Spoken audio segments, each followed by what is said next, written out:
Hello friends. तो आज की इस वीडियो में टाइम एंड वर्क का एक इम्पॉर्टेंट प्रॉब्लम सॉल्व करने वाला हूँ। तो इस प्रॉब्लम में हमें वर्क डन कैलकुलेट करना होगा। तो सबसे पहले वर्क डन का जो फंक्शन होता है उसके बारे में जान लेते हैं।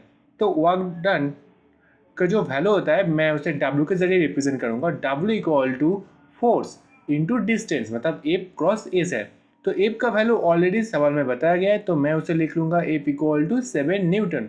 तो हमें डिस्टेंस मतलब एस का वैल्यू हम नहीं जानते, तो उसे कैलकुलेट करना होगा। तो एस का वैल्यू कैलकुलेट करने के लिए मैं एक फंक्शन का रिप्रेजेंट करूंगा जो एस इक्वल टू, आप सभी जानते हैं, S equal to U T plus half A T square. तो ए भी सवाल में बताया गया है कि इनिशियल वेलोसिटी जीरो था, मतलब यू इक्वल टू जीरो। तो एस इक्वल टू मैं लिख सकता हूँ हाफ ए टी स्क्वायर। तो आप लोगों को कंफ्यूजन ना हो इसीलिए मैं लिख लूंगा तो initially U equal to zero. ठीक है। तो इस फंक्शन में क्वेश्चन में ऑलरेडी टी का वैल्यू बताया गया है, पर ए का वैल्यू हम नहीं जानते, तो ए के वैल्यू को हमें कैलकुलेट करना होगा। तो तुम सब कहोगे सर हम ए इक्वल टू जानते हैं एम ए।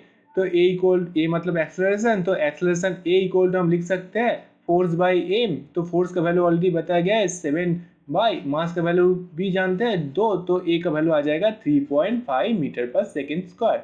हाँ, एक एक्सेलरेशन है और जरूर एक्सेलरेशन है, बट ये जो एक्सेलरेशन है वो तब जब कोई फ्रिक्शन ना हो। पर सवाल में बताया गया है कि वो जो डायमेंशन में है वो एक फ्रिक्शनल ऑब्जेक्ट में मूव कर रहा है, इसीलिए हमें फ्रिक्शनल फोर्स को भी कैलकुलेट करना होगा। तो मैं यहाँ पे फ्रिक्शनल फोर्स को स्मॉल एफ से रिप्रेजेंट करूंगा।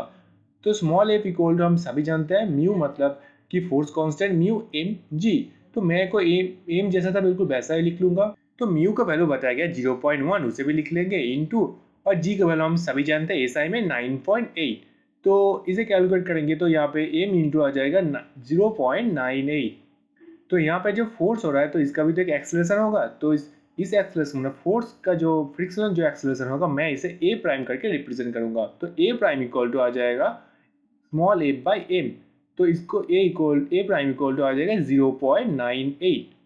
तो फ्रेंड्स यहाँ पे जो ए प्राइम है वो स्मॉल ए के ऑपोजिट मूव कर रहा है, मतलब कि ए है उसके ऑपोजिट ए प्राइम मूव कर रहा है, इसीलिए हमें नेट एक्सेलरेशन कैलकुलेट करना होगा। तो नेट एक्सेलरेशन कैसे कैलकुलेट करेंगे?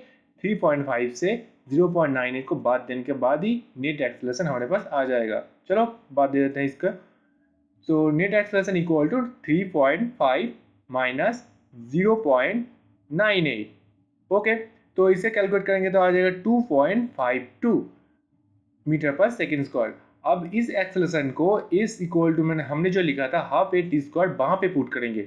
तो स्मॉल ए इक्वल टू लिख लेंगे 2.52। तो एस इक्वल टू हम यहाँ पे लिख सकते हैं हाफ इंटू ए का वैल्यू 2.52 और टी का वैल्यू है 10, तो 10 स्क्वायर। तो इसे साइंटिफिक कैलकुलेशन में कैलकुलेटर में कैलकुलेशन करिएगा तो एस इक्वल टू आ जाएगा 126 मीटर। तो हमने डिस्टेंस का वैल्यू कैलकुलेट कर लिया। अब इस डिस्टेंस के वैल्यू के वर्क डन के जो अंदर डिस्टेंस होता है वहां पे पुट करने के बाद ही वर्क डन का वैल्यू कैलकुलेट कर पाएंगे। चलो पुट कर देते हैं वर्क डन के अंदर। तो W इक्वल टू मतलब वर्क डन इक्वल टू ए मतलब फोर्स इंटू डिस्टेंस एस। तो फोर्स का वैल्यू है 7 न्यूटन, 7 इंटू डिस्टेंस का वैल्यू 126 मीटर। तो इसे कैलकुलेट करोगे तो आ जाएगा 882, मतलब 882 जूल।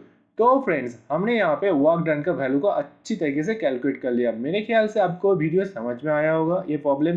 तो अगर वीडियो अच्छा लगा तो लाइक करना, वीडियो को सब्सक्राइब, चैनल को सब्सक्राइब करना मत भूलना। आज के लिए बस इतना ही। Have a good day.